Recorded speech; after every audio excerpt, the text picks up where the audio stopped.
Estamos então aqui para uma nova rodada do nosso Papo Viramundo. Dessa vez nós temos um matemático, o professor Waldemar Setzer, se a gente fosse usar a pronúncia em alemão.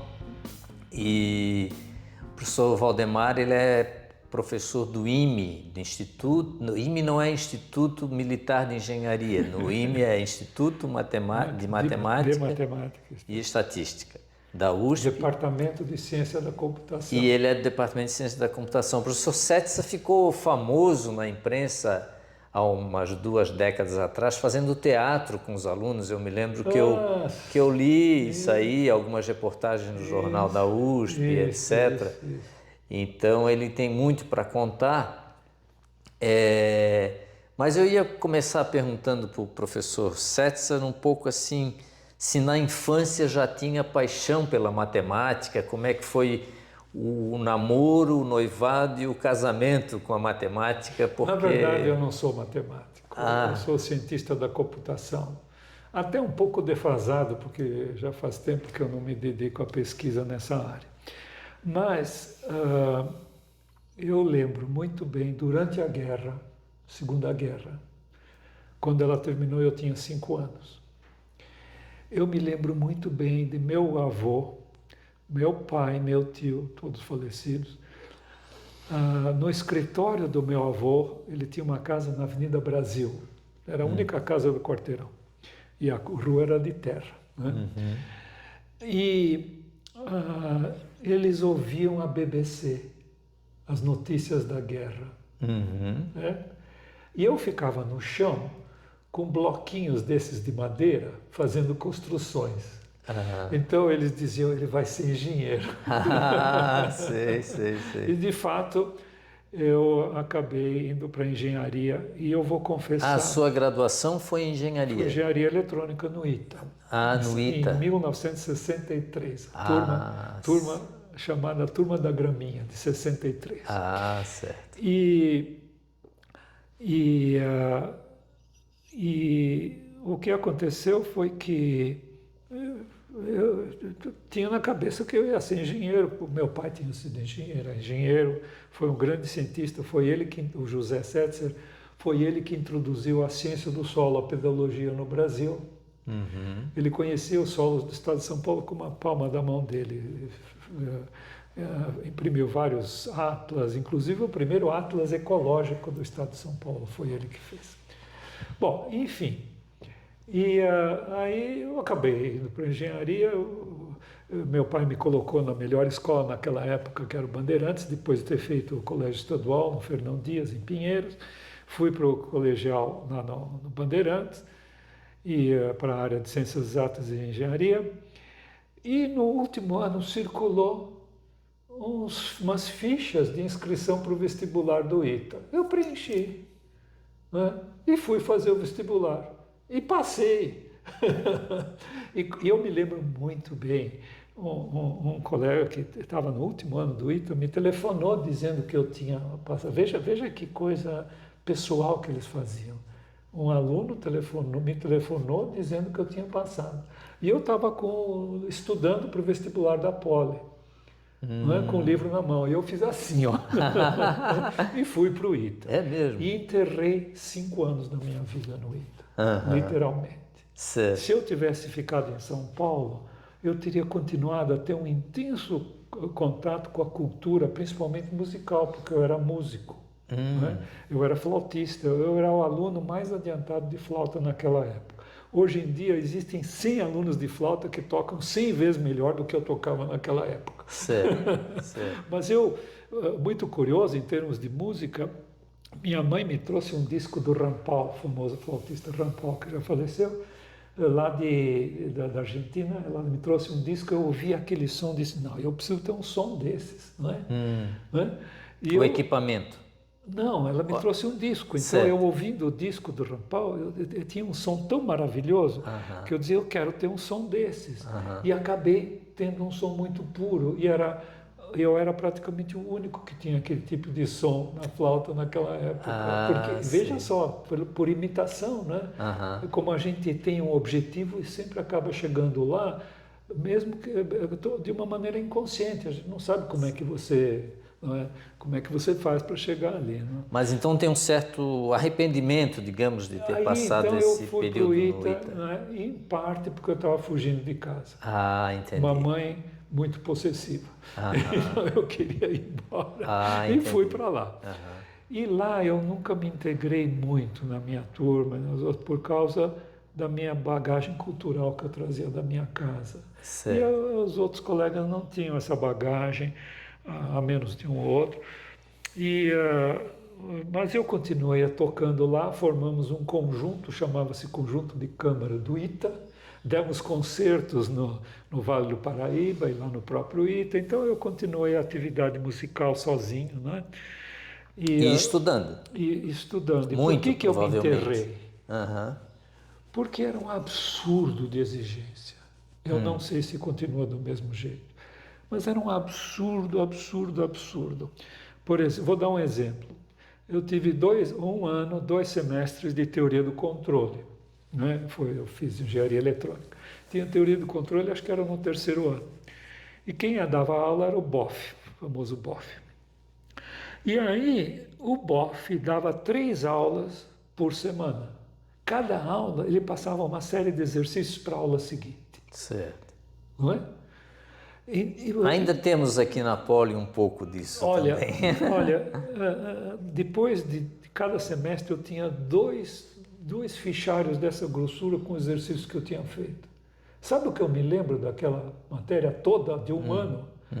Transformada de Laplace. Ah, opa. Era a única coisa que eu lembro Certo. que existe. Nem sei se eu conseguiria aplicar. Uma Aham. maneira de resolver equações diferenciais. Certo. Né? Transformado lá. É a única. Então, para que toda aquela exigência? É. Havia coisas muito boas. Na eletrônica nós tínhamos mais matemática que o pessoal da aeronáutica. Né? A gente acabava tendo... Veja, no primeiro ano nós tínhamos 2 disciplinas de matemática, como aqui, aliás, cálculo e geometria analítica, depois álgebra linear. Não é? Só que eles cada uma dava uma prova cada 15 dias. Então, toda semana tinha uma prova de matemática. Certo. Não lembro nada, absolutamente nada. Se você me disser o que é que eu estudei em cálculo 4, 5 ou 6, eu não vou lembrar absolutamente nada. Então, para que toda a exigência? Eu falo isso para os meus alunos também, que olha, vocês vão esquecer, etc.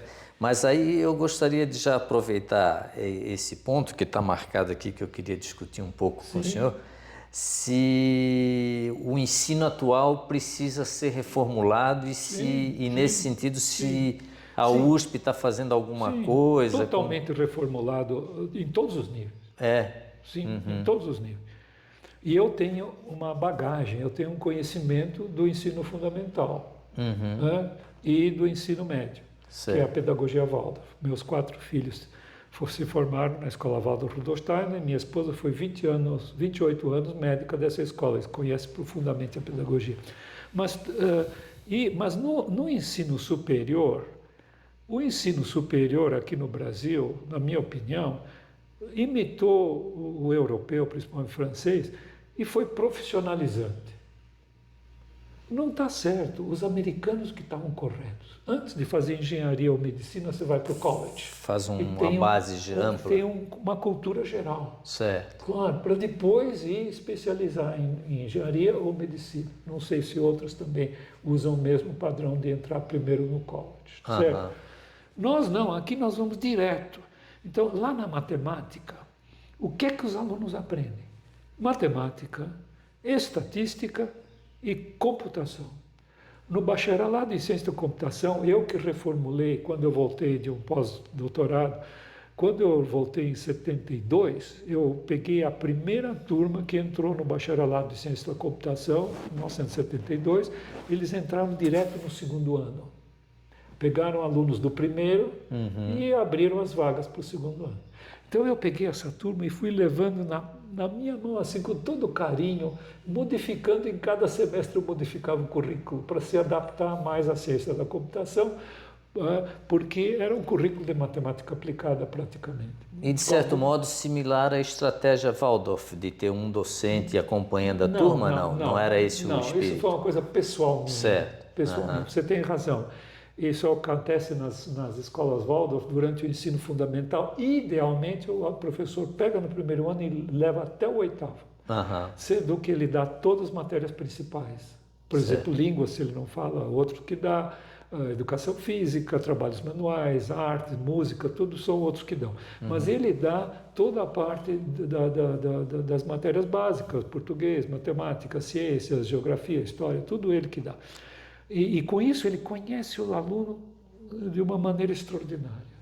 E sempre se diz, não, imagina se o cara não é bom, não sei o quê. Acontece que o professor ele vai progredindo com os alunos. Certo. Ele vai levando, crescendo, vai crescendo com os alunos.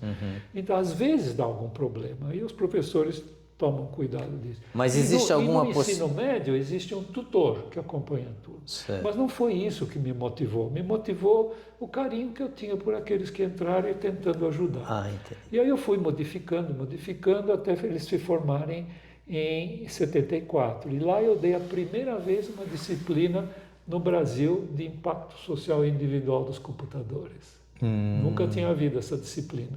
Nos Estados Unidos já estava.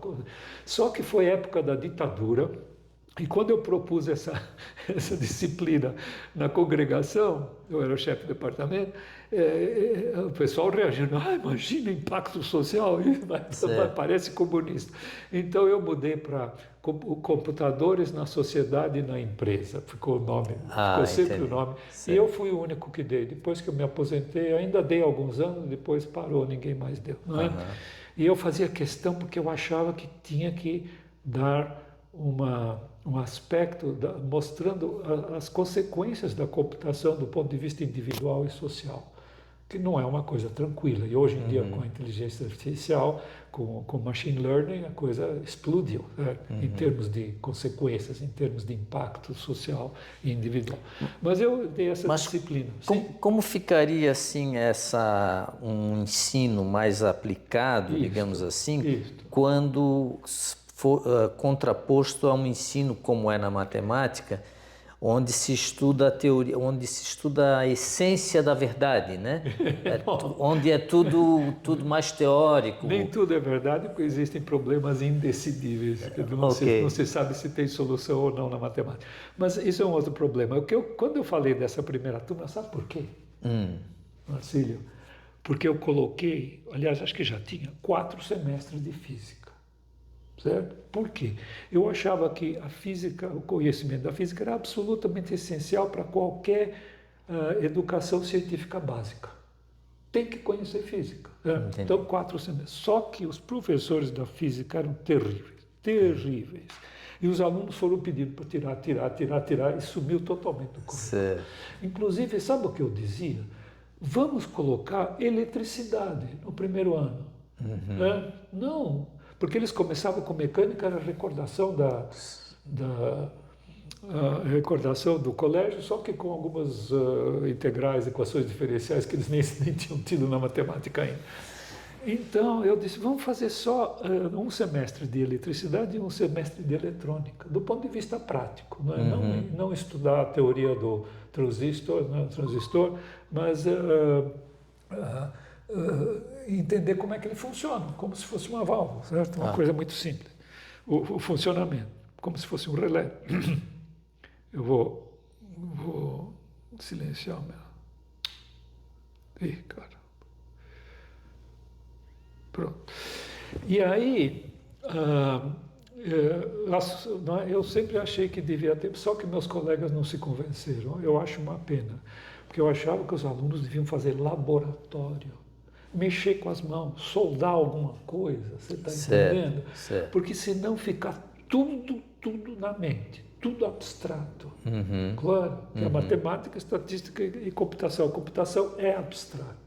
Apesar de a gente obter um resultado concreto, claro, um resultado numérico ou qualquer coisa assim, ou texto, símbolos, imagem, mas no fundo o computador é uma máquina abstrata, porque ela pode ser simulada totalmente na nossa mente ou no papel, não é? E esse exagero na abstração... Exatamente. Então, por isso é que eu introduzi, mais tarde, uma disciplina optativa de leitura dramática. porque me foi sugerida por eu estava dando, isso foi depois da minha aposentadoria, eu estava dando consultoria no IPT e lá havia um rapaz, o Joaquim Salles, ele me recomendou, eu conversando com essa minha agonia, que eu achava que os alunos deviam equilibrar esse pensamento puramente abstrato e formal, não é só abstrato, ele é formal, a filosofia é também abstrata, né? A história, tudo abstrato. Sim. Só que no caso da matemática, a computação, tudo é formal, simbólico, simbólico, formal. Lógico, simbólico, formal. Então eu achava que tinha que equilibrar, porque eu achava, né, inspirado pela pedagogia Waldorf, que aquilo ia moldar a maneira da pessoa pensar. Então tinha que equilibrar. E eu sabia qual era o equilíbrio: atividade artística. Né? Tanto que eu tenho um artigo no meu site que se chama Um Antídoto contra o Pensamento Computacional. Naquela época eu já usei a expressão pensamento computacional, que está na moda hoje em dia. Né? Temos que ensinar a criança a desenvolver um pensamento computacional, computational thinking. Eu usei dezenas de anos atrás. Mas tudo bem. Nesse artigo, o Antídoto contra o Pensamento Computacional, eu propunha atividade artística. E na minha opinião, eu já vou dar uma recomendação para os ouvintes que estão aqui. Eu vou dar uma recomendação que eu coloquei no artigo, que eu acho que o ideal seria aquarela em papel molhado. É uma técnica Waldorf, aquarela em papel molhado. Porque quando a gente umedece o papel e põe a aquarela, que é uma tinta na base de água, ela espalha. Então a gente não consegue fazer um contorno muito nítido, só se deixar o papel secar. Senão E isso traz uma fluidez ao pensamento. Isso é uma imagem para um pensamento mais fluido, não rígido, formal, certo? Não é? Enfim. E isso para adultos também se aplicaria? Também para adultos. Só que eu ficava pensando, como é que eu faço aquarela aqui a pintura aqui no IME? Teria que ter uma sala especial e tal e coisa. E aí me veio essa ideia de fazer leitura dramática. Foi um sucesso que você não pode imaginar. Por que eu fiz leitura dramática? Porque eu achava que eles iam ler peças, certo? Né? Interpretar as peças com aquilo que no teatro se chama subtexto. Porque o texto é uma coisa, você pode ler o texto do jeito que você quiser. Você pode ler raivoso, pode ler amoroso, pode ler distraído, sem prestar atenção. Você pode falar esse texto dessa maneira. Isso se chama subtexto no teatro, e o subtexto... Está tudo certo. O subtexto não é formal. Você vai interpretar do jeito que você acha que aquilo pode ser. Claro? Então eu achava, puxa, isso aí vai ser ótimo. Você sabe o que a primeira turma fez? Eles encenaram uma peça, escreveram uma peça, sabe como é que chama? Javot Windows. Então eles montaram o palco, com um monte de janelas assim, e cada ator estava numa janela. Eles que bolaram tudo isso. Quer dizer, nada formal, não é? Inclusive eu tinha uma estagiária lá no IPT que fez essa disciplina, uma japonesinha que falava para dentro, né? Não falava para fora. Eu tinha dificuldade de entender o que ela queria dizer, o nome de um arquivo. Pois no meio dessa peça ela pega e gritava para um dos outros o maior palavrão. Você imaginou o que a libertação, a libertação dela. A terapia que é isso? Uma menina toda fechada, de repente no meio de todo mundo palavrão.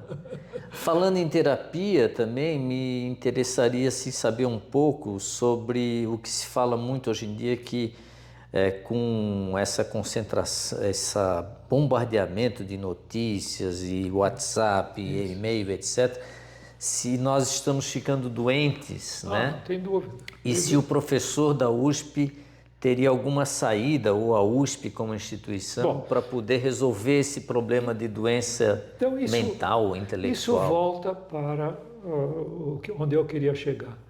Uma das reformas que viria aqui, é que todos os cursos deviam ter leitura dramática. Porque o que é que você precisa de leitura dramática? Duas coisas. Um bom ator. No caso, eu achei, me foi recomendado pelo Joaquim Salles, a Yolanda Gentileza, que foi sensacional. Ela era dramaturga, diretora teatral, artista. E ela se deu com os alunos, que foi uma coisa fantástica. Ah, então ela representava a peça na peça. Ela fazia muito mais do que simples leitura. Ela ensinou dicção para eles, como se usa no teatro. Imagina a importância de um engenheiro, de qualquer área técnica, de poder falar em público, vender o seu produto, vender o seu projeto para a equipe, etc. Quer dizer, ela ensinou dicção, ela citou, fez eles lerem uma porção de famosos dramaturgos, então ela fez literatura também, então foi um sucesso. E eu falo uma brincadeira sempre, muitas vezes eu falei isso, acho que até escrevi, né? Que era assim: hoje é um aluno vem vindo de ônibus para a USP e é quarta-feira. Será que ele diz assim: oba, hoje é quarta-feira, eu vou ter cálculo 3? Nada contra cálculo 3, um exemplo. Certo. Será que isso é possível? Não é possível. Só que eu garanto que os alunos na quarta-feira diziam: oba, hoje é quarta-feira, vai haver leitura dramática. Porque isso equilibrava. Muitos alunos vinham fazer aquela minha disciplina de impacto social individual, né? Porque eu anunciava: venham fazer a disciplina porque não vai precisar fazer nenhum programa. Entendi. Mas eu pedia para eles programarem uma máquina de Turing. Né? Mas isso é outra coisa. E aí... ou provar um teorema, não tinha teorema, então eles viam, é um alívio quando não precisa ter, na matemática não precisa provar nenhum teorema. Mas mesmo assim a matemática exige essa aptidão, né? Ela exige demais e não dá o equilíbrio. Então aí é que eu queria... Esse é que é o problema. Aí é que principalmente no bacharelado em matemática. É uma tradição mundial. Todos os bacharelados em matemática são super exigentes. Extraem dos alunos. Eu tenho uma neta, minha neta mais velha, Melina, que está fazendo mestrado agora na Universidade de Rotterdam, agora fazendo um semestre na Universidade de Amsterdã, né, em matemática financeira. Ela se formou em matemática na Universidade de München, de Munique. Você não pode imaginar o massacre que aquilo era. Uma coisa assim impressionante. Ela tinha um namorado que estava mais adiantado e era monitor de uma disciplina de probabilidade que ela foi fazer. Só que o instrutor não era o catedrático, o instrutor que ia dar os exercícios, etc. e tal, corrigir prova, falou com o monitor, o namorado dela, disse: olha, vamos dar os primeiros exercícios que ninguém vai conseguir resolver. Aí a maior parte vai desistir da disciplina. Certo. É assim. Essa era a estratégia. Olha, é uma coisa assim, logicamente caiu fora antes de começar. Mas um massacre em Munique é um massacre aqui, tanto que dos 20, antigamente se formavam 2. Eu não sei se continua 20 vagas e se formam só 2. Mas é um massacre assim, e eu tenho a impressão que os professores foram massacrados no doutorado, então eles acham que tem que massacrar os alunos. Eu acho isso muito ruim. E isso leva a alguma doença mais à frente, em certo sentido. Acaba moldando. Não é só isso, viu, Marcílio? Pensa um pouco. Uma criança hoje em dia com 5 anos, que é um absurdo que não tem tamanho, mas vamos pegar uma criança de 8 anos, vai ter prova na escola, sabe? Vai ficar tensa, vai ficar com medo de tirar nota baixa, vai ficar com medo de ser reprovada. Para que uma criança de 8 anos está se tratando como se fosse adulto? Ela teria que ter responsabilidade de ter estudado para a prova. É um absurdo que não tem tamanho. Mas o que se falaria como contra-argumento é que a competição, etc., geraria mais pessoas mais capazes. Só que a sociedade é competitiva. Só que existe idade para tudo. Não precisa fazer competição numa criancinha. Entendi. Olha, nesse ponto eu sou radical. Radical em algumas áreas, mas o Nilson Machado, eu participo de um seminário lá na Faculdade de Educação, todo semestre eu dou uma palestra lá. E o Nilson Machado diz que eu não sou radical, sou extremista. Bom, tudo bem. Eu sou radical em uma coisa, eu acho que não deveria haver mais competição nas escolas, nem esportiva. Existem jogos cooperativos. Certo. Sabe como é que se joga futebol cooperativo? Não. Depois de cada gol, você mistura os times. Então, todo mundo jogando contra a bola e não um time contra o outro. Certo. Compreende? Dá para fazer. Eu desenvolvi um tênis cooperativo enquanto eu jogava tênis, joguei muito tênis. Só que eu desenvolvi, primeiro vou descrever, eu desenvolvi um tênis em que eu e meu companheiro, Horst, não contávamos pontos, não jogávamos partidas, nós só batíamos bola. Certo. Então, durante 1 hora, eu fazia questão só 1 hora, né? Ele queria mais, eu só 1 hora. A gente fazia muito mais exercício do que se jogasse partida, porque a bola podia pingar 2 vezes no campo, cair fora, a gente ia atrás. Certo. E não parava, era nós dois contra a bola. Chegamos a bater 29 vezes sem perder a bola. Né? Muito bem. Dá para fazer esporte cooperativo e não... Aliás, nós temos um aqui, Marcílio, natural do país, peteca. Faz uma rodinha e todos batem na peteca. A peteca é brasileira? Eu não sei se é brasileira, mas é popular no Brasil. Certo. Era popular numa época. Assim. Então o pessoal fica batendo peteca e não deixa a peteca cair no chão. Então é um jogo cooperativo. Né? Existe jogo cooperativo de tabuleiro. Nós temos um que jogamos com as minhas netinhas, em que existe uma peça que é um diabinho, é um monstrinho, qualquer coisa assim, que quer pegar o ouro que está no centro do tabuleiro. E todos os outros jogam também, com dados, etc., tentando impedir que ele chegue lá. É um jogo cooperativo, compreende? Não precisa ser competitivo. Certo. Por quê? Pelo seguinte, Marcílio, é uma das minhas ideias. Toda competição é antissocial. Por quê? Porque quando há uma competição, alguém ganha. E alguém perde, senão não é competição. Quem ganha fica feliz. Quem perde fica talvez infeliz, pelo menos frustrado, porque ele estava querendo ganhar. Claro. Então quem ganha, ganha às custas da frustração do outro. Isso é antissocial. Você obter algum benefício às custas do malefício da infelicidade do outro. Isso é antissocial. É pelo menos absolutamente anticristão.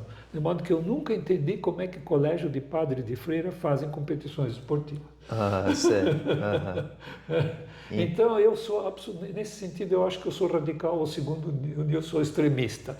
Eu acho que no ensino não devia haver competição. Inclusive as notas. Existem colégios que dão prêmios para os melhores alunos, etc. Não é? Foi o caso lá no ITA. Havia prêmios para os alunos melhores. Etc. Havia um prêmio. No último ano, pela primeira vez, na minha turma, nós pudemos fazer disciplinas de pós-graduação junto com a graduação. Uma por semestre. Tinha que ter média 8,5 no mínimo para poder entrar. E eles ficaram muito surpresos. Havia 10 da minha turma de 40 que tinham nota mais do que 8,5. Inclusive eu. E fizemos disciplinas de pós-graduação, já valendo para pós-graduação. Né? Bom, e aí... Então, um resuminho seria o binômio competição-cooperação. Não, né? Eu acho que tinha que eliminar, no ensino fundamental e médio, iria eliminar totalmente a competição.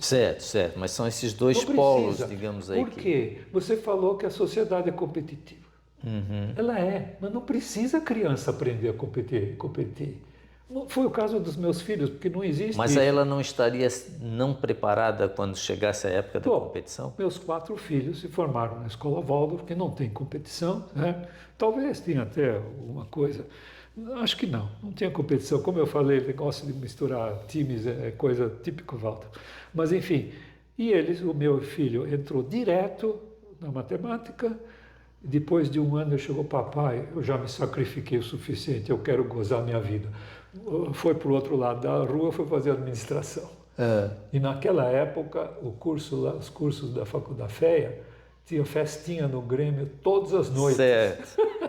O meu filho fez FEA e ele tomava as suas cervejinhas escondidas. Eu acho muito bom, porque assim aproveita a vida, certo? Porque, sabe, não é certo o jovem se matar de estudar. Não está certo, não é isso, não é? Foi o que aconteceu comigo, né?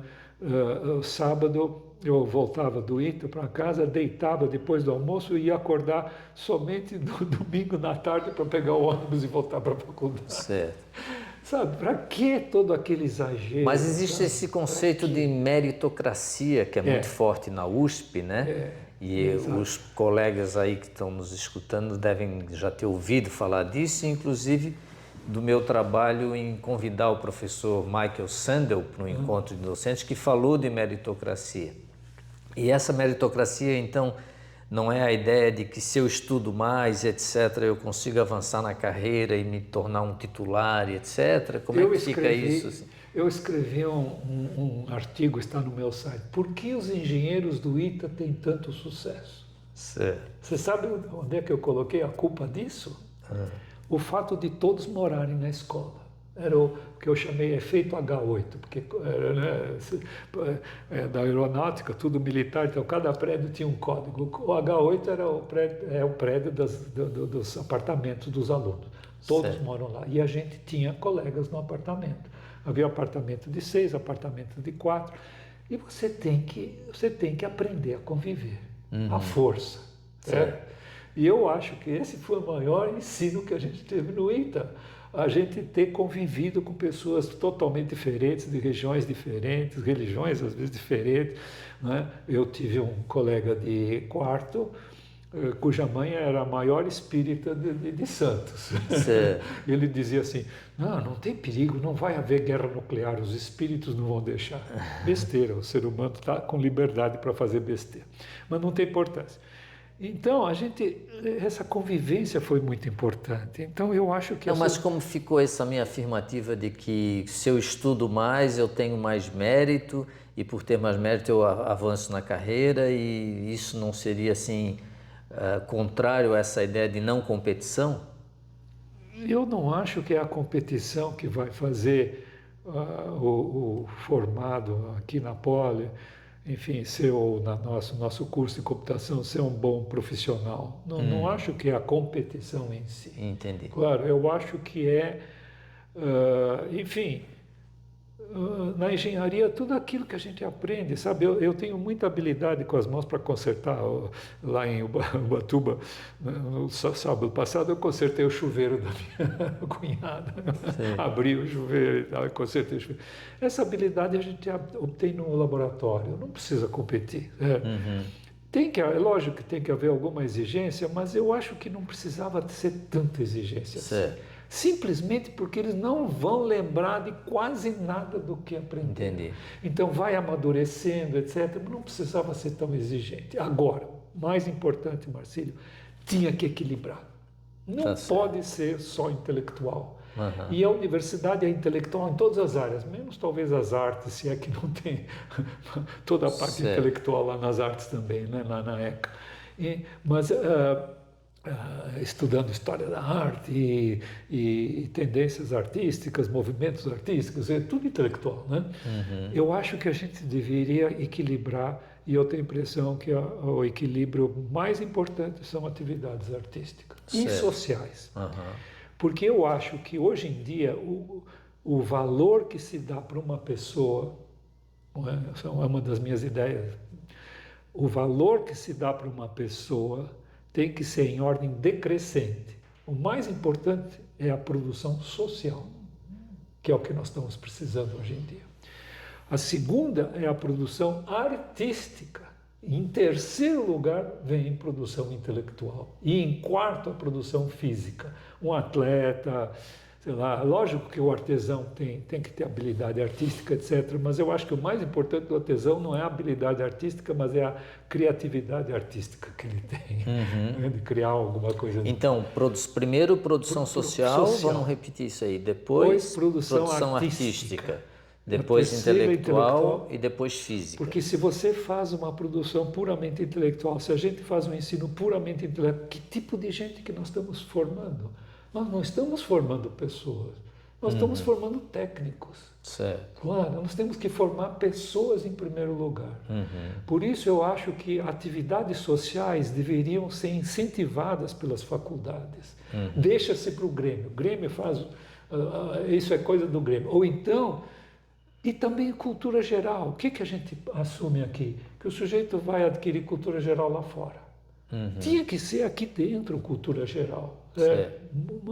Realmente, cultura literária, cultura teatral, não é? Enfim, e eu acho que a atividade artística é importantíssima, porque quando a gente faz qualquer atividade artística, a gente usa um pensamento que não é formal, não é simbólico e não é abstrato.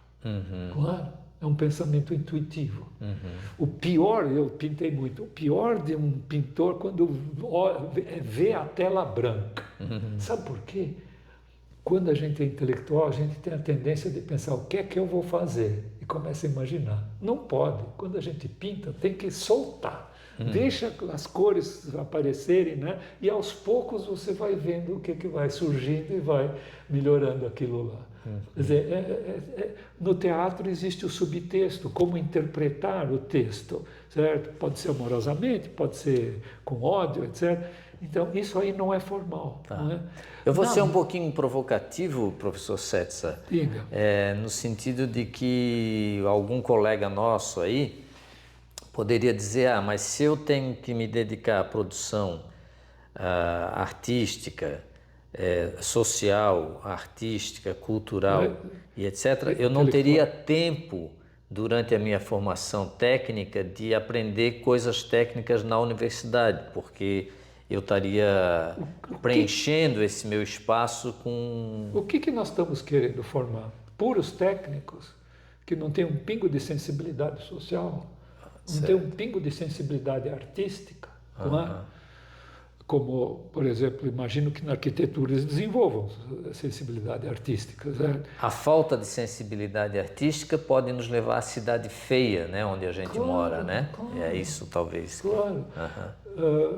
Entre parênteses, todas as pessoas gostam ou gostariam de morar numa rua arborizada. Certo. Por quê? Não é pelo oxigênio que as árvores produzem. Sim. Nós gostaríamos ou gostamos de morar numa rua arborizada porque toda planta é um objeto de arte. É artística. Você tem uma árvore, tem as folhas todas muito semelhantes, mas não são iguais umas das outras, não são idênticas umas das outras. Elas são todas parecidas. Aí, de repente, vem aquelas flores que não tem nada a ver com as folhas, certo? Vem aquelas flores maravilhosas, etc. A gente gosta de tudo isso porque a natureza é um artista. O Platão já falou isso aí. Ele dizia que havia arte na natureza e a arte humana, que ele chamou de tecné. Então, veja, por que eu digo artística em segundo lugar? Porque justamente a arte faz a gente desenvolver um pensamento que não é formal. E que é absolutamente essencial para a gente lidar socialmente. Então, a arte ajuda a sociabilidade. Certo.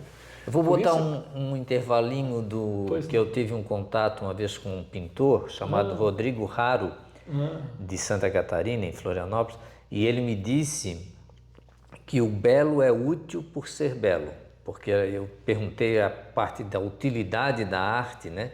E ele não queria saber de coisas úteis, essa coisa de útil é muito utilitarista. Muito engenharia. É muita engenharia, muita pergunta de engenheiro. Então o belo era útil por ser belo, né? Era o ponto final dele. Exato. Veja, Marcílio, o mais importante, no meu entender, não é a tendência moderna, mas no meu entender, o mais importante da arte é incentivar o senso estético e a sensação estética. Quer dizer, é aí que entra o belo. É a estética. Pode ser de pintura, artes plásticas, pode ser de música.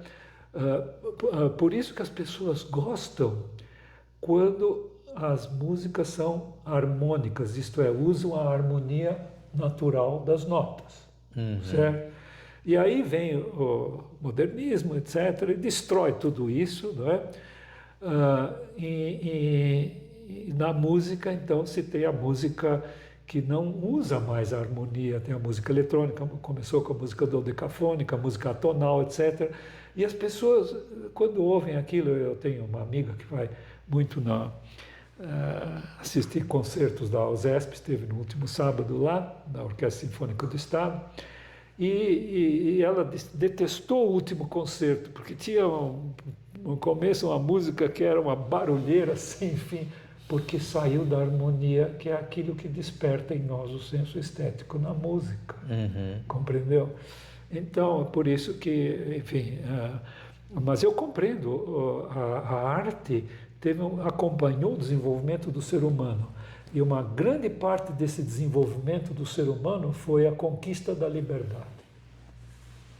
Não é? É muito claro isto. Né?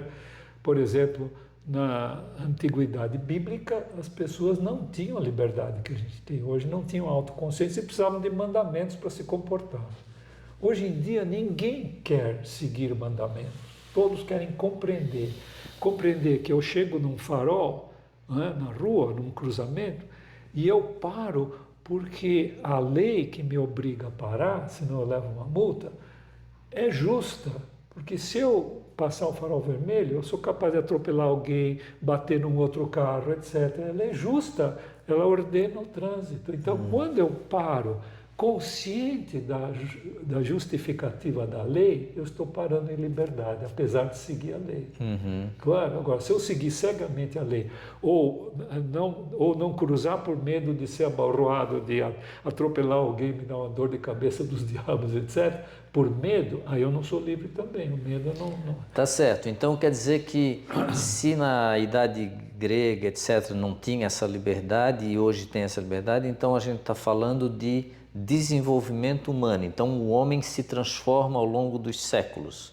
Sim, primeiro o ser humano muda e depois a cultura muda atrás. E não o contrário, como se imagina. Certo. Primeiro, e isso é muito claro, sabe quando?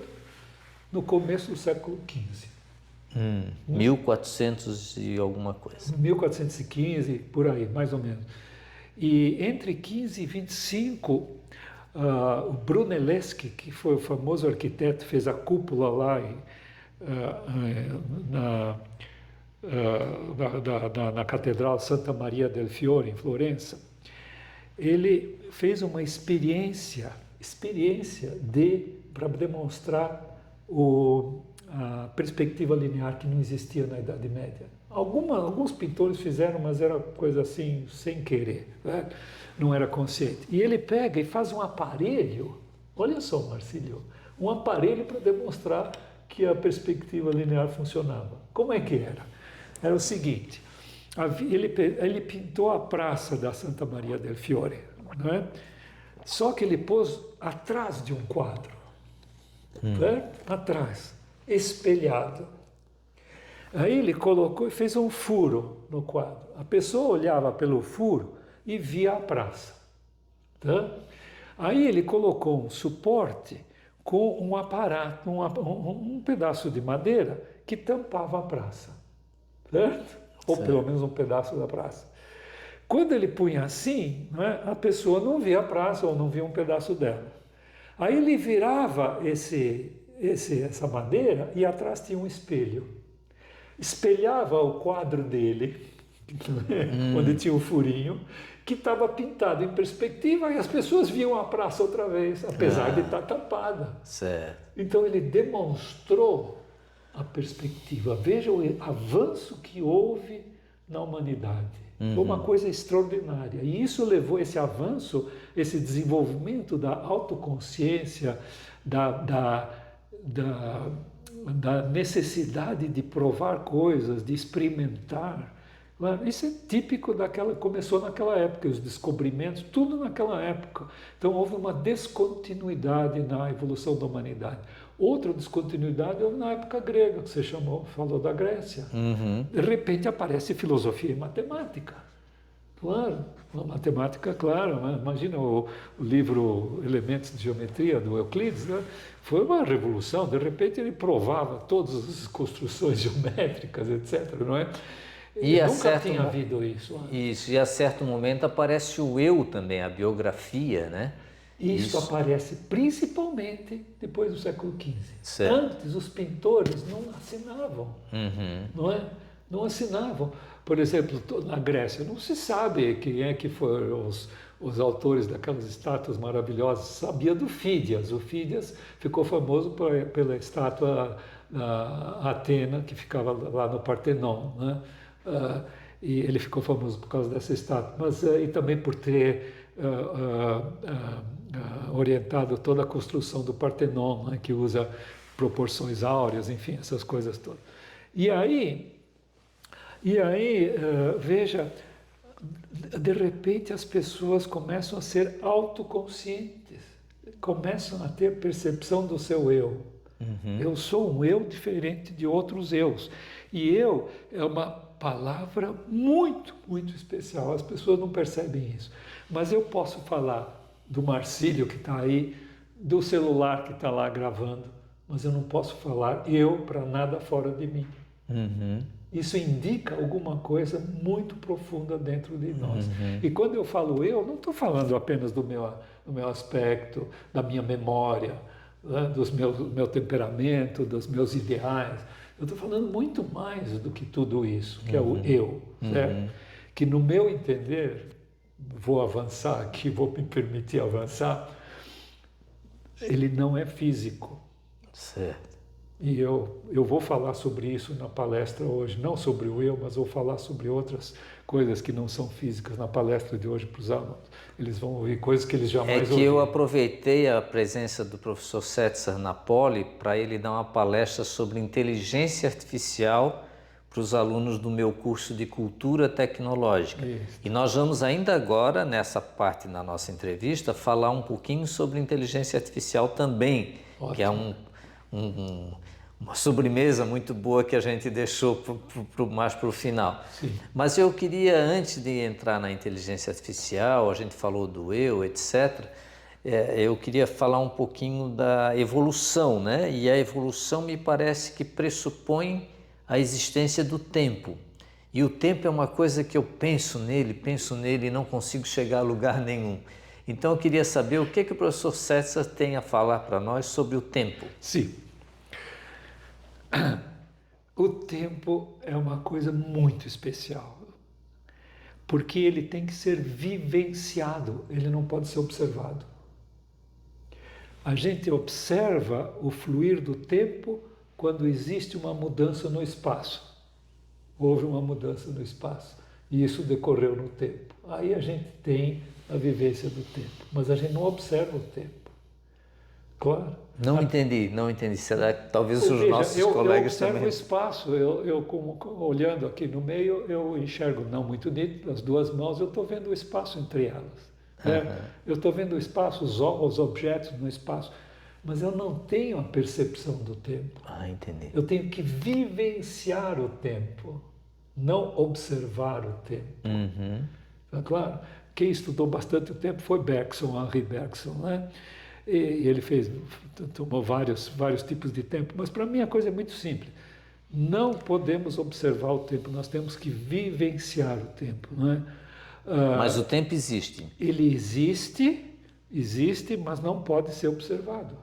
Tá. Quando eu observo a hora no relógio é porque ele se movimenta. Eu observo o movimento do ponteiro, o espaço, né? Então, se eu não tivesse ponteiro do segundo, eu não estava vendo nada se mover, eu estou vendo algo no espaço, que é o relógio, claro. Certo. Ou os ponteiros, etc. Eu não estou vendo o tempo, não se observa o tempo, claro.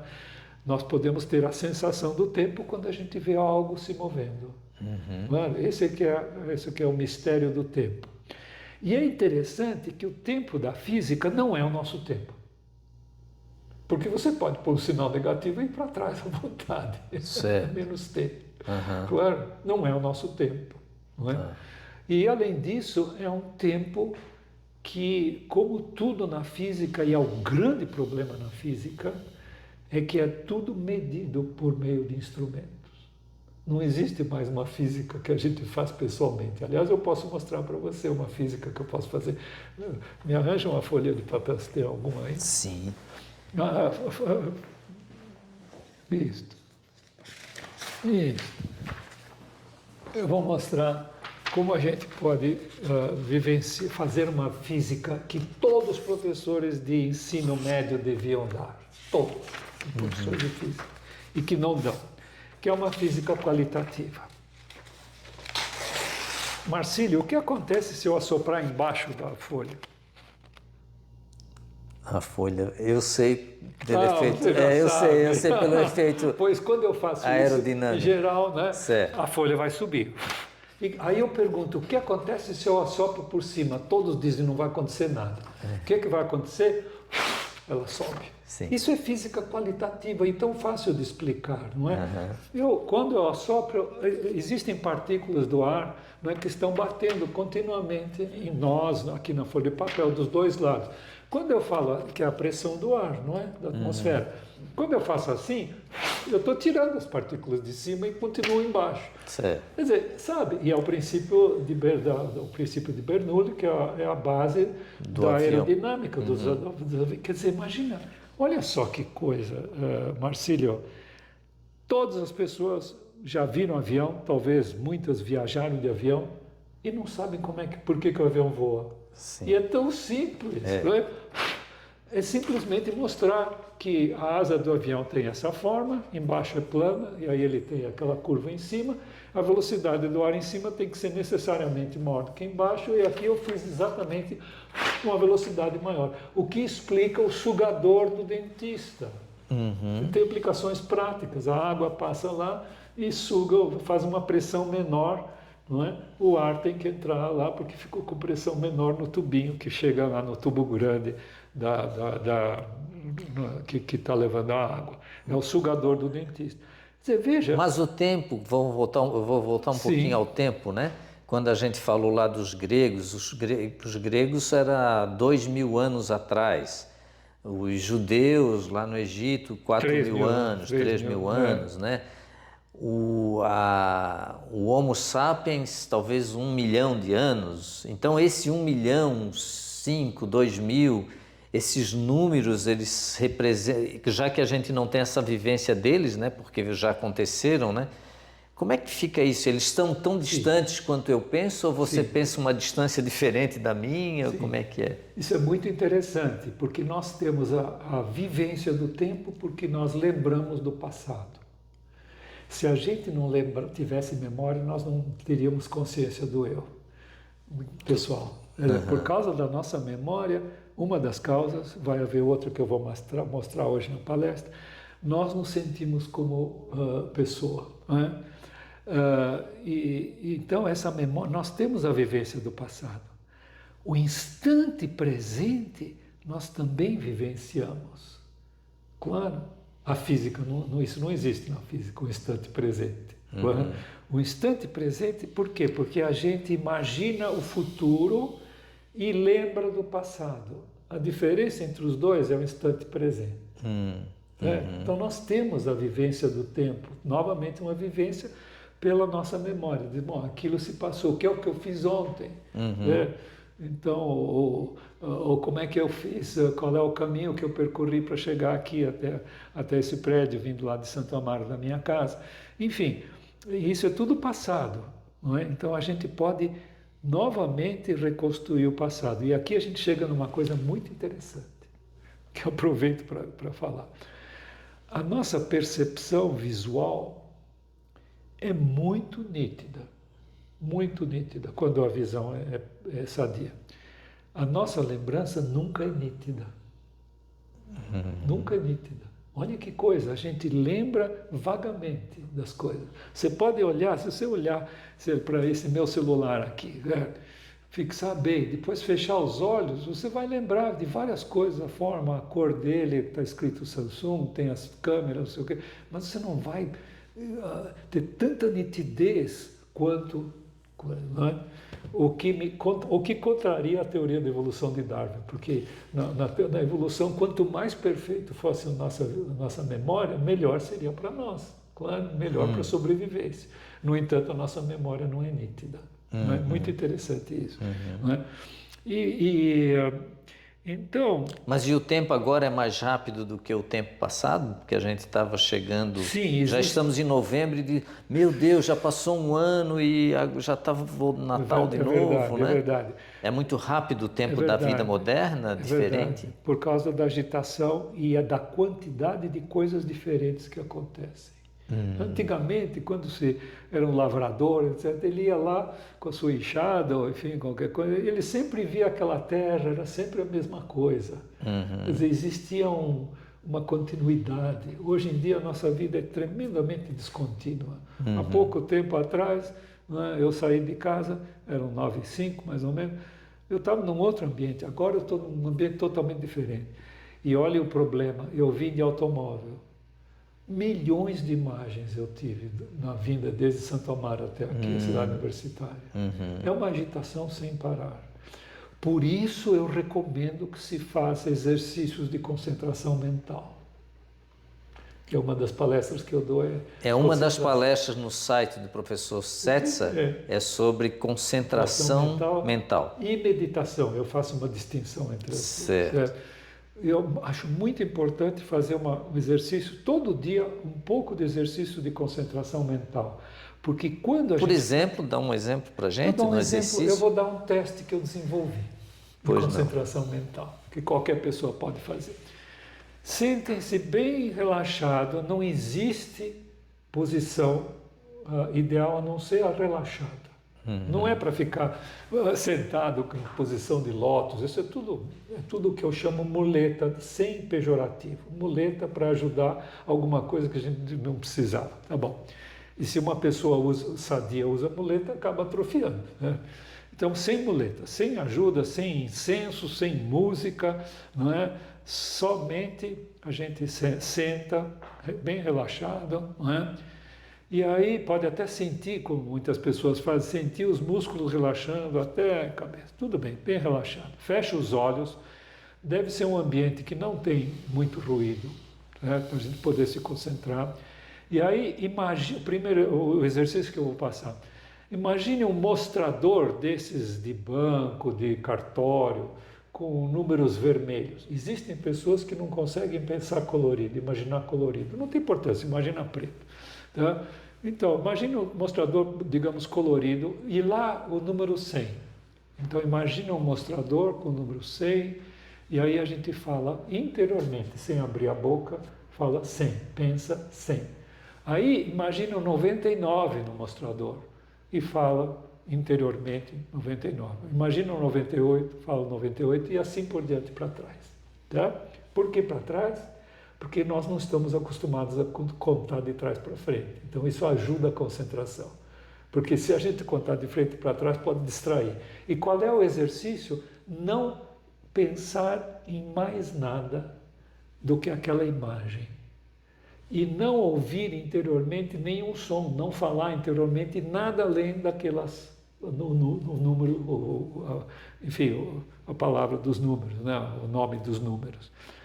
E aí verificar até onde consegue chegar sem que outros pensamentos invadam. Eu vou dar um exemplo bem vago, porque se eu der um exemplo concreto, as pessoas podem se influenciar pelo meu exemplo e quando mas de repente vocês lembram de algum número de alguma coisa. E aí começa a pensar nessa coisa. E nessa coisa vai, lembra quando foi a última vez que viu essa coisa com esse número e não sei o que tal coisa, aí desviou totalmente o pensamento. A ideia é concentrar. Qual é o benefício de se concentrar o pensamento? É que a gente se torna aquilo que nós decidimos ser. Senhores do tempo. Senhores do próprio o eu domina totalmente a gente. O nosso eu nos domina. Ele nos impõe, dizer, agora eu vou fazer esse exercício, não vou fazer mais nada. No fundo, é um ato de vontade. Porque precisa muita vontade para a gente manter essa concentração. É um ato de vontade. E, então, porque quando a gente acorda, olha só, Marcílio, na hora que você acordou, abriu os olhos, você fica preso para o exterior. Na hora que você acorda, você já está preso no exterior. Você fica vendo essas imagens todas, você fica preso nessas imagens. Por isso que a gente deve fechar os olhos, né? Então você cria alguma coisa interior que você decidiu criar, que não existe nenhuma necessidade para isso. Não é como a fome que faz você sentir vontade de comer. não há nenhuma necessidade de fazer um exercício de concentração mental. Não é? Então é algo que você mesmo cria, você mesmo impõe. Nada no mundo e nem os seus instintos, as suas preferências impõem. Você simplesmente diz, agora eu vou fazer um exercício que não tem significado, não tem importância, não tem utilidade nenhuma, a não ser de eu treinar a minha concentração mental. E verificar até que número a gente chega. E com o treino a gente cada vez vai alongando mais, isto aqui, vai conseguindo se concentrar mais, conseguindo ser o que a gente decide ser e não aquilo que o mundo impõe que a gente seja. Ah, essa seria, vamos dizer, a ponte de um autodomínio. Seria um começo de um autodomínio. Uma das consequências de exercícios de concentração mental é calma. A gente acaba desenvolvendo calma. Porque precisa... eu esqueci. Quando a gente relaxa, a gente deve criar uma calma interior. Calma interior é não ficar soberbado pelos sentimentos, pela vontade de fazer alguma coisa, pelos pensamentos, pela memória. A gente cria uma calma interior. E é uma sensação muito especial essa calma interior. Então, para fazer esse exercício, a gente precisa de calma interior. E isso desenvolve calma interior. Sabe o que desenvolve? Um distanciamento em relação ao mundo. Se alguém chega e começa a xingar você ou qualquer coisa, você vai manter distâncias, né? Não vai reagir imediatamente. Que seria a falta de serenidade. Serenidade é uma das coisas que a gente deveria desenvolver. O que significa serenidade? Não ser impulsionado pelos seus sentimentos, pela sua raiva. Não, a gente pensar nas consequências das nossas ações, coisa que a gente raramente faz. A gente faz tudo automaticamente. Certo? E é muito interessante a gente perceber. Sim. Muito importante. Quando a gente faz um exercício de concentração mental, nós estamos sendo livres. Nada impõe que se faça aquele exercício. Compreende? Não é? Nada. Então nós estamos vivenciando o livre-arbítrio, o que é absolutamente essencial, que se vivencie o livre-arbítrio. O que é o livre-arbítrio? Decidir fazer alguma coisa. E nesse caso, decidir pensar. Por quê? O pensamento é totalmente livre. Eu posso pensar o que eu quiser. É claro? Né? Então, eu uso o pensamento. Eu não posso saltar 4 metros de altura, mas eu posso pensar o que eu decidi pensar. Se não fosse possível determinar o próximo pensamento, nós não seríamos capazes de fazer uma soma armada com vários algarismos. Certo. Se você ficar pensando em outras coisas, vai dar errado. Eu vou provocar o professor Valdemar muito bem. E perguntar assim, o pensar está no cérebro? Recomendo que vocês leiam um artigo bilíngue que eu escrevi. Ele é curtinho. Chama-se Conceitos e o Cérebro. Onde eu mostro que os conceitos não podem estar gravados no cérebro. Eu não vou ter chance de fazer isso na aula hoje. Certo. Mas depois da aula, se alguém me perguntar, eu vou falar que eu tenho. Você quer que eu faça? Fica à vontade, fica à vontade. Eu vou descrever. A gente faz é o seguinte. Vamos pegar as representações do número 2. Por exemplo, esta aqui. A representação do número 2. Essa é uma representação simbólica do 2. Agora, vamos pegar outra representação simbólica do número 2. 2 romano. Desculpe, eu vou fazer isso aqui. Esse aqui é o 2 romano. É uma outra representação do 2. E eu posso fazer com minúsculas, certo? Posso escrever 2. É outra representação do número 2. Certo? Aí eu posso escrever tu em inglês, posso escrever zwei em alemão, posso escrever de em francês, posso escrever dos em espanhol, posso escrever du em italiano, posso escrever dva em russo, posso escrever shtaim em hebraico. Acabaram as minhas línguas estrangeiras. Agora eu imagino todas as possíveis representações simbólicas, porque isto aqui é um símbolo, é uma representação simbólica. Isto é uma representação simbólica. todas as representações simbólicas do número 2.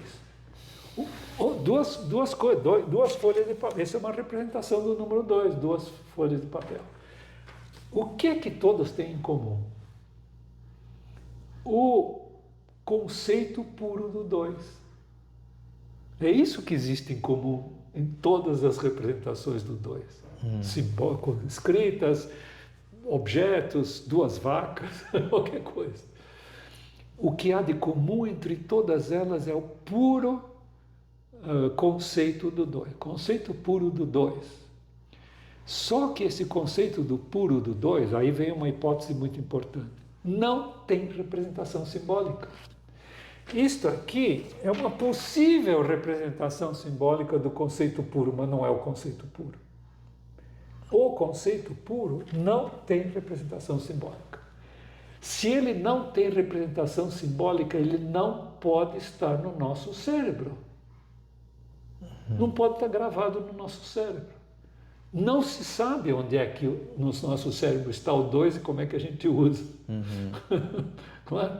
Então eu posso supor que o conceito puro não é uma consequência da hipótese, não está gravado no nosso cérebro. Isso significa que com o nosso pensamento nós chegamos em conceitos que não estão no cérebro. Por exemplo, isto aqui, eu digo, é uma caneta. Eu pergunto para você, eu vou fazer isso na aula hoje, o que você enxerga naquele objeto ali na entrada dessa sala? Desculpe, o que você percebe visualmente aquele objeto que está ali, meio marrom, na entrada da sala? O que você está percebendo visualmente? Um retângulo. Bom, isso já Não é sei. a forma dele, mas ele em si, o que é? A porta? Uma porta. Todos dizem porta. Todas as pessoas vão dizer que aquilo é uma porta. Só que o que eu perguntei, o que se percebe visualmente? Eu não perguntei o que é que você está vendo, até falei, tive que corrigir. Porque quando a gente diz eu estou vendo, a gente está envolvendo o conceito. Quando eu digo percepção visual, sabe o que a gente tem? Nós não vemos uma porta, nós não percebemos visualmente uma porta, nós percebemos visualmente impulsos luminosos. É isso que entra no nosso olho. É isso que nós percebemos visualmente. Ver já implica no conceito. Por quê? Elaboração. O que acontece? Eu percebo um objeto visualmente, construo interiormente uma representação mental.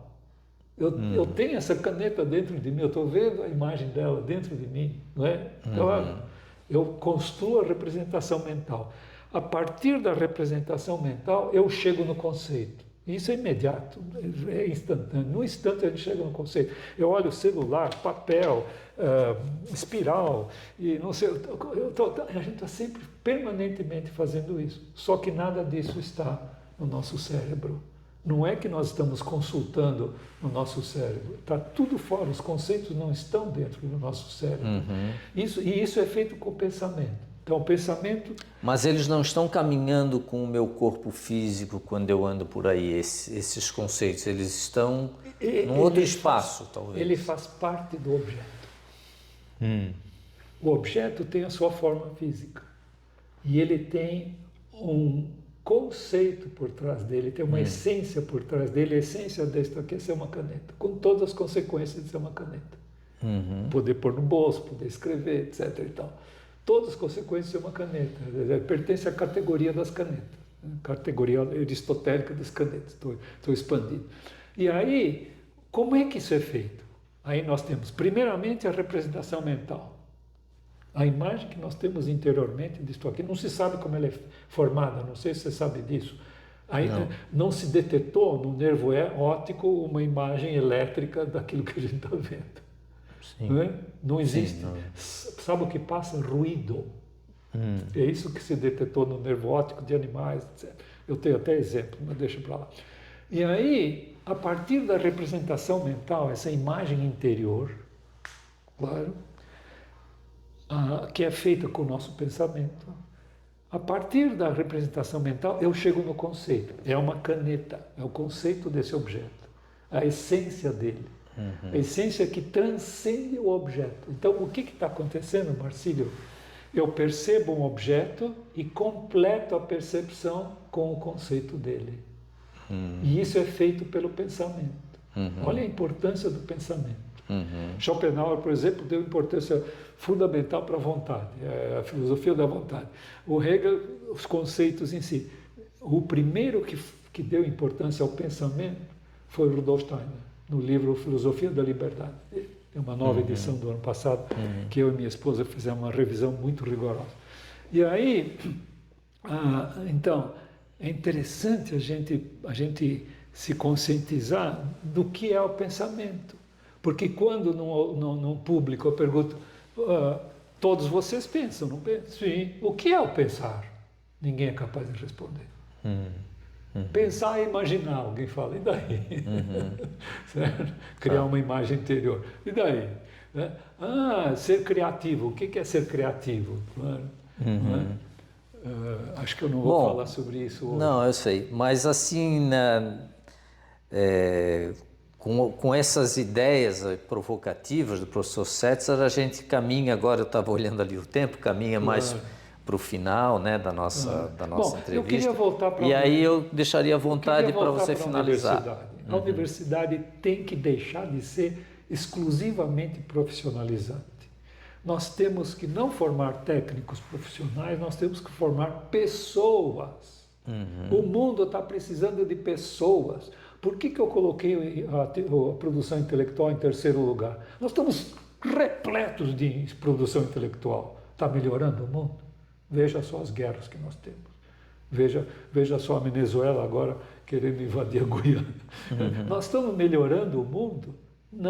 Não é com conhecimento que a gente vai melhorar. É lógico que conhecimento é fundamental. Por exemplo, sem conhecimento não posso ser livre. Conhecimento é fundamental, não tenho dúvida alguma sobre isso. Só que nós temos que fazer o desenvolvimento humano pleno. Por exemplo, primeira coisa, sensibilidade social, empatia. Certo? Por exemplo, aqui na Poli, vocês podiam fazer introduzir uma disciplina de ajuda a alguma população carente aqui de São Paulo. Nós temos a Poli Cidadã, nós temos uma parte no professor. Não, fazer o aluno ir lá. E eu aprendi isso, sabe com quem? Com Domenico De Masi, numa palestra que é o famoso filósofo do lazer, né? Sociólogo do lazer. Ele deu uma palestra no PT, eu assisti, e ele contou que ele dava cursos de sociologia, ciências sociais, e exigia que cada aluno fosse lá na cidade, não me lembro qual era, se era Roma, Padua, Universidade de Padua, não me lembro qual era, e alfabetizasse algum analfabeto, senão não passava no curso. Sim. Agora imagine o desenvolvimento social que esses alunos fazem quando eles têm que fazer o esforço, se adaptar, ter a paciência de ensinar, alfabetizar um adulto. Imagine que coisa! Então, aqui na Poli, vocês poderiam talvez introduzir uma disciplina que é auxiliar, do ponto de vista de engenharia, alguma comunidade carente. Por exemplo, não tem esgoto, projetar um esgoto para eles, ou sei lá o quê, projetar um jardim de infância, enfim, alguma coisa, não é? Ou um aparelho para purificar a água, enfim, alguma coisa assim. Mas a mensagem seria uma USP menos profissionalizante e mais... Eu não sei se seria menos profissionalizante, talvez um pouco menos. Profissionalizante. Porque vai ter que substituir, como você falou, atividades artísticas, não é? Durante todo o curso deveria haver alguma atividade artística que o aluno podia escolher. Nós temos o Coral Lusp lá, nosso lá do hino, mas é muito pouco. Para aumentar a sensibilidade, melhorar o... Porque a sensibilidade artística tem uma ligação muito forte com a sensibilidade social. Porque é um pensamento... No âmbito social não existe pensamento formal. Se um garoto briga com a namorada dele, ou com o namorado, tanto faz, ele briga com o namorado ou a namorada, não existe uma regra formal para eles se reatarem. O ser humano não é um ser formal, compreende? Então, para a gente lidar com o ser humano, nós deveríamos lidar com um pensamento não formal, Entendi. mais intuitivo. E eu acho que eu vou terminar dando mais uma lição para vocês. Pois não. Tenho 5 minutos. Eu faço uma distinção entre o pensamento abstrato e o pensamento intuitivo. Como é que a gente exercita um pensamento abstrato? Você tem um problema, senta lá e tenta resolver aquele problema. Não é? Pode ser de qualquer natureza. Não é? Pode ser até um problema social. Você fica pensando como é que eu resolvo esse problema, como é que eu sou o namorado que briguei com a namorada, o que eu tenho que fazer para ela voltar a me namorar? Certo? Eu fico pensando, o que eu tenho que fazer, tentando resolver o problema. Esse é um pensamento abstrato. Sabe o que é o pensamento intuitivo? Quando eu penso sobre o problema de todos os lados possíveis. Se eu não briguei com a namorada, eu fico lembrando da imagem dela, lembrando como é que nós brigamos, mas não tento resolver o problema. Espero que, de repente, eu tenha a inspiração da solução. E isso acontece muito conosco na área. Sim, no dia a dia todos já devem ter percebido isso. Um problema e não consegue resolver. De repente tem a inspiração, porque parou de pensar no problema. Quando a gente parou o modo abstrato. Exatamente. O pensamento racional, desculpe, não que devia ter chamado de abstrato. Pensamento racional, é o que raciocina procurando resolver o problema. O pensamento intuitivo é o que espera a solução aparecer como inspiração. E muitas vezes aparece de manhã porque no sono o nosso inconsciente é muito mais sábio do que o nosso consciente. Bom, e eu vou dar um exemplo para vocês e com isso terminamos. Da minha esposa. Ela durante 40 anos exerceu medicina e quando um paciente entrava no consultório, sabe o que ela fazia? Dava a mão para ele para sentir a mão, se era úmida, se era quente, fria, se ele apertava com força ou mole, olhava bem nos olhos, o aspecto dele, pedia para ele sentar, sentava na escrivaninha dela e escrevia o diagnóstico. Ela chutava o diagnóstico, claro. E aí ia pedir a fazer anamnese, pedir exames clínicos. Quando ela chegava ao diagnóstico, depois de todo o exame, ela ia verificar se a intuição estava correta ou não. E com isso ela ia desenvolvendo a intuição. E eu vou contar uma história triste para vocês. Uma vez aqui no IME, há muitas dezenas de anos atrás, houve uma festinha e eu trouxe a minha esposa. Talvez festa de fim de ano. Ela olhou para o Carlos Benjamin de Lira, que é o nome da nossa biblioteca lá no IME, e disse: esse senhor está com câncer. Aí eu perguntei: mas espera, Sônia, por que você está dizendo que ele está com câncer? Não sei, ele está um pouco cinza, está esquisito, ele está com câncer. Bom, vocês acham que eu ia chegar para o Lira e dizer que ele estava com câncer? Não tive coragem de fazer uma coisa. Um mês depois ele morreu com um tumor no cérebro. Olha o que é a intuição. E eu aproveito. Está se perdendo a intuição, principalmente por causa daquela máquina ali do computador. Não é? Por causa que força a gente a ter um raciocínio lógico-simbólico. Qualquer comando que a gente dê para o computador faz parte da linguagem lógico-simbólica dele. Então, obrigado, professor Waldemar Setzer. Foi um prazer tê-lo aqui. Tenho certeza que muitas pessoas vão usufruir desses ensinamentos já nessa posição tão madura na vida, né, que permite esses estudos, etc. E coisas bem alternativas para a gente poder avançar. Isso. E eu queria agradecer imensamente essa oportunidade e sugerir que vocês entrem no meu site. É só colocar Waldemar Setzer no Google, vocês caem na minha homepage lá. Waldemar com V. Tá. Então, acho que se puser com W, Google assim mesmo acerta. Tá.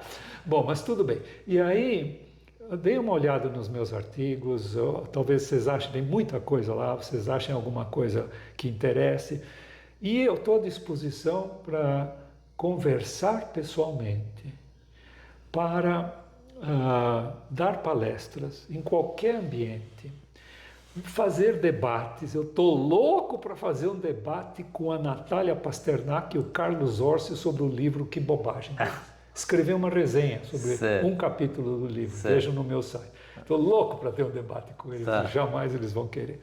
Mas tudo bem. Então eu estou à disposição de dar aulas, eu tenho várias vários assuntos que podem ser abordados em qualquer curso, assuntos filosóficos, assuntos técnicos, enfim, matemática. Eu escrevi 2 livros sobre divulgação de matemática, certo? Porque a matemática é o maior problema educacional do Brasil. Então eu escrevi 2 livros para interessar, entusiasmar os alunos pela matemática. E eu estou à disposição de todos. Fica aí a mensagem, então. Então, muito obrigado a todos os ouvintes aí e um abração, Valdemar.